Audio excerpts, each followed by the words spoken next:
Have you ever heard the story of Adam and Eve? God forms Adam, then creates Eve from his rib. They live in Eden, a place of paradise. Oblivious as to what's about to happen, a serpent tempts them to eat the forbidden fruit. One bite later, paradise gone, and the world forever changed. Classic story, right? What if this isn't just a Christian tale?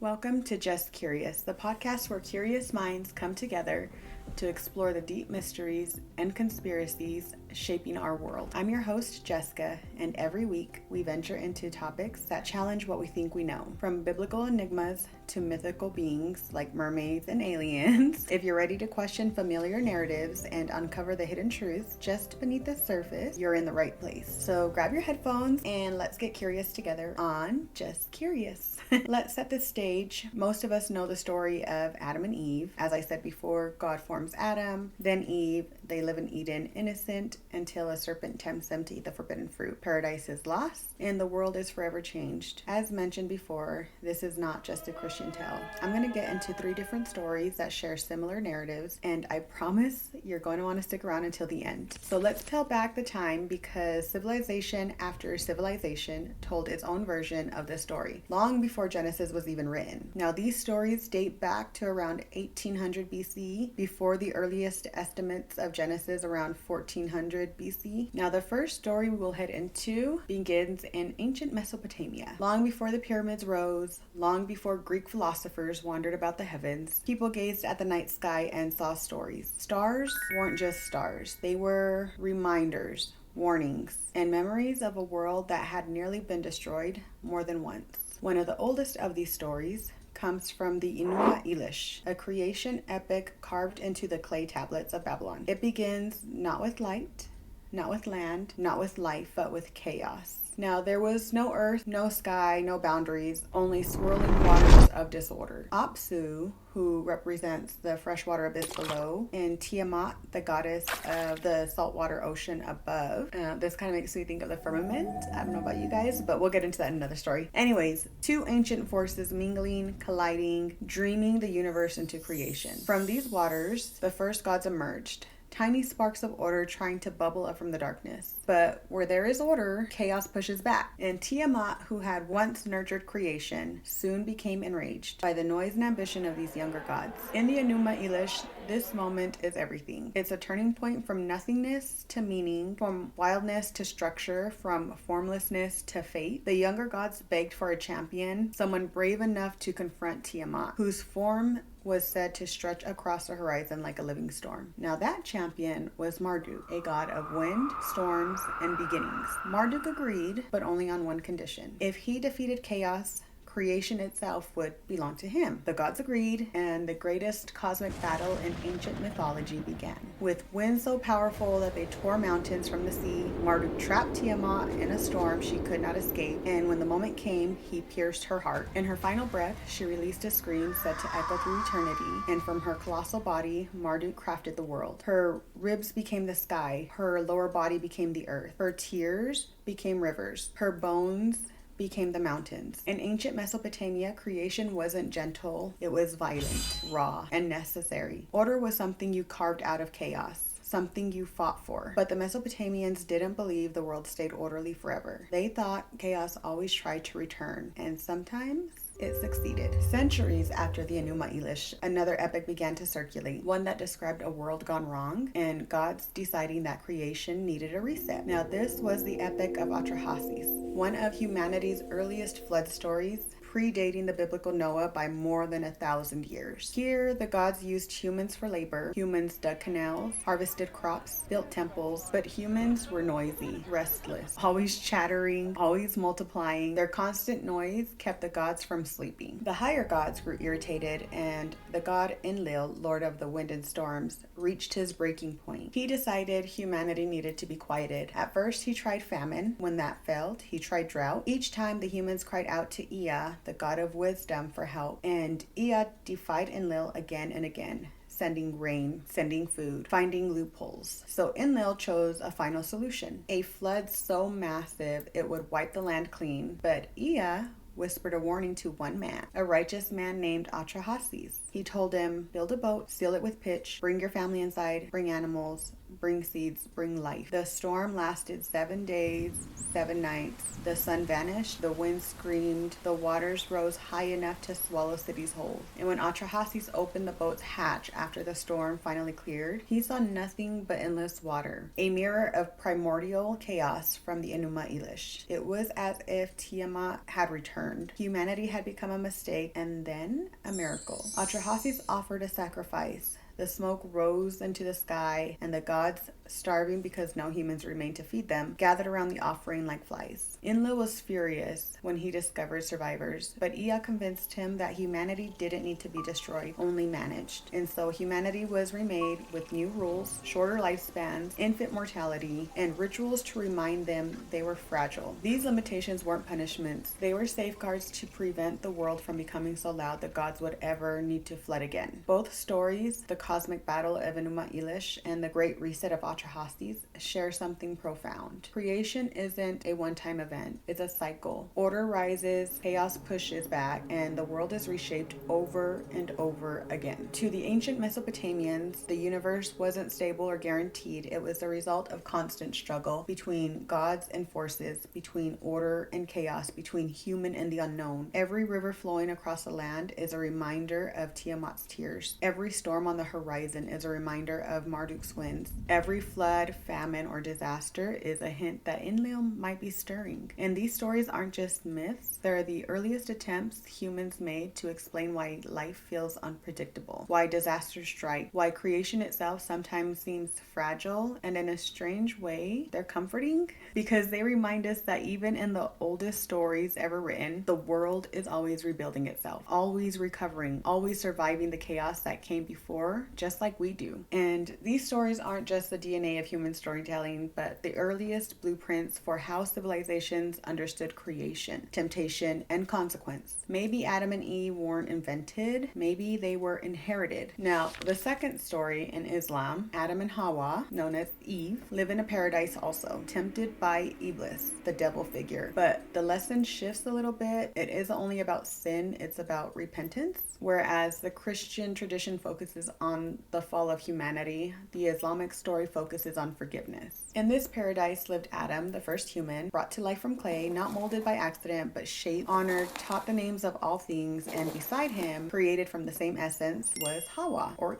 Eve, a companion, an equal, a soul matched with his own. Together, they wandered through a world without sorrow, a world where even the leaves whispered blessing. But paradise is rarely peaceful for long because someone else walked those gardens also. They were watching and waiting, and his name was Iblis. Not a fallen angel. No, in this tradition, he was something older, a being of smokeless fire. He was brilliant, he was proud, and he was burning with a jealousy that he could not control. And before Adam ever opened his eyes, the story does say something happened, something that affected everything that came after. And when Adam was created, the angels were told to bow to him, not to worship him, but to acknowledge the miracle of life that God had shaped. And everyone bowed except one, of course, Iblis. There always has to be one. He refused, not quietly, not anxiously, but with certainty. He said, I am made of fire, he is made of clay. Fire is higher than clay. That moment wasn't just rebellion, it was identity cracking, pride igniting, destiny shifting. And from that refusal, jealousy took root.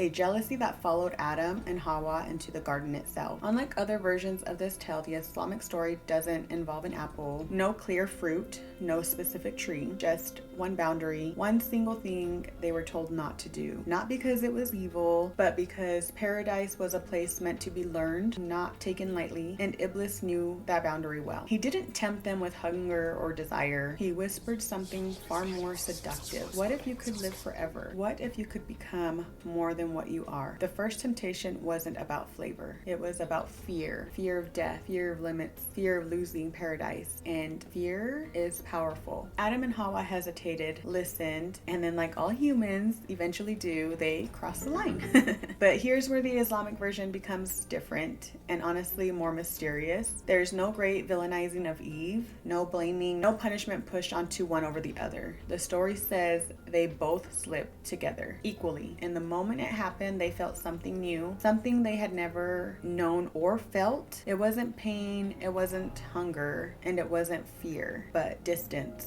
A sudden awareness or awakening that they had stepped away from something pure and into something fragile. And then came the voice, not of anger, not of rage, but a question. Did I not warn you? And in that moment, a moment older than any scripture, Adam and Hawwa did something essential, something that defines the entire human story. They reflected on themselves and they felt regret, and they said words that would echo through every life that came after. We have wronged ourselves. Not we committed a sin, not we defied, just we harmed our own souls. And it wasn't fear speaking, it was more of an awareness. And that changed everything. Now, most people think being sent to earth was punishment, but many Islamic scholars describe it differently. Not a punishment, but a transition, a beginning, because earth, unlike paradise, is a place where humans can grow, they can learn, they feel loss, they feel hope, and they can choose. Paradise is perfection, and earth is possibility. And Iblis, he wasn't victorious. In fact, the moment Adam and Hawwa turned back, the moment they repented, the moment that they recognized their mistake, his plan cracked. Because his goal wasn't just to make them slip, it was to make them feel misery. But they didn't. They rose, they learned, they asked for mercy and received it. And that's a twist most people miss. The central message isn't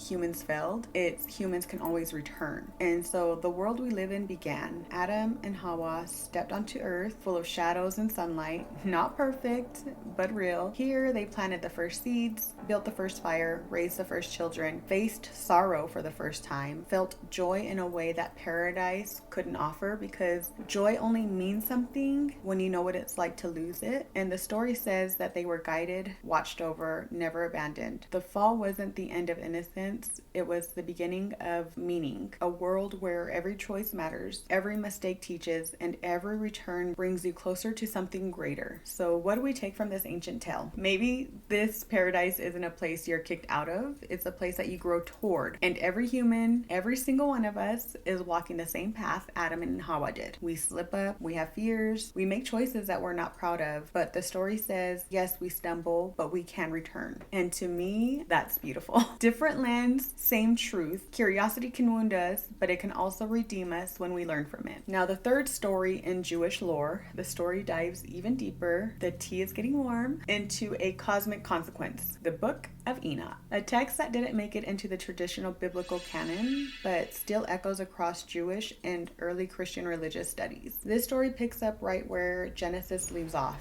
We all know the first act of disobedience, the fruit, the awakening, the exile, but what happened after that moment? Now, according to Enoch, that single choice, that taste of hidden truth, sent ripples through the universe. It wasn't just humanity that changed. The line separating heaven from earth started to fade. Imagine it. The world remains fresh and orderly. The air itself feels sacred. Everything in creation knows its place. And then that balance shifts. It's like a crack in glass. Small at first, but soon the fracture spreads. That's when they arrive, the Watchers.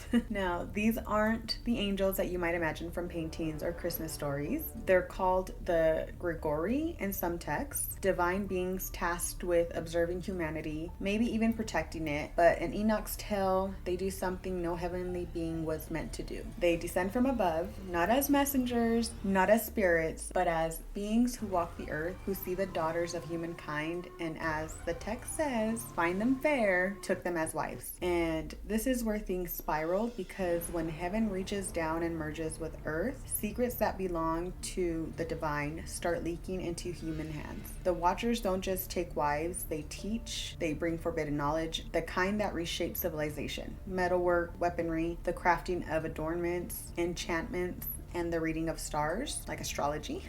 It's the origins of what we would later call technology, but mixed with something darker, intention. Knowledge in itself isn't evil, but Enoch's story suggests that it came too soon, without balance, without wisdom. People learned how to bend nature, harness it, but they also learned how to dominate, how to destroy. And from these unions, from this blending of sky and soil, came the Nephilim. We'll get deeper into them in another episode. They were giants of body and spirit, symbols of unchecked power, of imbalance. But for now, all you need to know is this: Where the Watchers walked, chaos followed. Where the Nephilim were born, peace unraveled. The world tilted. Imagine cities rising where none should exist. Imagine beings of great strength, hunting, ruling, and reshaping the human world. I'm thinking maybe pyramids? Again, for another episode. But imagine heaven watching. Not in approval, but in sorrow, because creation itself was being rewritten from the inside out. In Enoch's vision, this isn't just an ancient myth, it's a cosmic cautionary tale. The message ripples beneath the story. Every act of disobedience, every reach of forbidden wisdom creates repeats that travel farther than we can see. It wasn't just Adam and Eve who reached for more than they were meant to have. The Watchers did also, on a divine scale. So maybe the story isn't about punishment, maybe it's about warning, about rhythm and order, the balance between knowing and being ready to know. Think about it. Human history starts not with war, but with curiosity. The urge to see, to learn, to understand. But curiosity without boundaries, that's the tension. That's what cracks the glass again and again. The Watchers thought they were bringing light, but what they handed us burned. Through their knowledge came craftsmanship, but also conquest. Beauty, but also vanity. The stars became maps, not just of destiny, but of domination. And it didn't stop there. Enoch describes how violence filled the earth. Humanity learned not just how to survive, but how to harm. The balance that once connected heaven and earth, that gentle thread began to unravel. And here's where the heart of the story lies for me. When balance collapses, creation doesn't disappear, it cries out. And in Enoch's time, that cry rises to heaven itself. The archangels see devastation and beg God to intervene. And that's what leads, according to this lore, to the flood, to a cleansing, to a reset. But that's another story, the story after the story. So as we end this chapter, hold on to that image, the boundary between heaven and earth trembling, because that point on, the world was never the same. The fruit was only the beginning. The fall of the Watchers, that was the aftershock. Some scholars link this cosmic corruption to the Great Flood itself, like Noah and the Epic of Atrahasis, the reason for the reset button for creation. And here's what fascinates me. Kabbalah later introduces Tikkun Olam, meaning repairing the world. So humanity's purpose isn't just confessing sin, it's fixing reality, healing what was broken when curiosity crossed the line. And maybe that's our role too, learning enough to heal, not just to know. But let's go ahead and turn the page to the conspiracy side, where theology meet theory. This is our last story. Now, some believe Adam and Eve aren't literal at all. Maybe it's a metaphor for human awakening, the birth of consciousness, the fruit, not really an apple, but a symbol for awareness. That spark when humanity first questioned. Think of it like this: before consciousness, we simply just were. After curiosity, we knew. And knowledge is the power that separates creation from creator. Science even mirrors that story. Anthropologists note a mysterious leap in brain evolution, the sudden appearance of art, language, abstract thought. It's called the Great Leap Forward. And spirituality says fruit, science says neurons. But maybe both describe that same awakening. Think about this for a second. Would you have eaten the fruit? Now me, I'd love to say no, but I know myself and I am dangerously curious.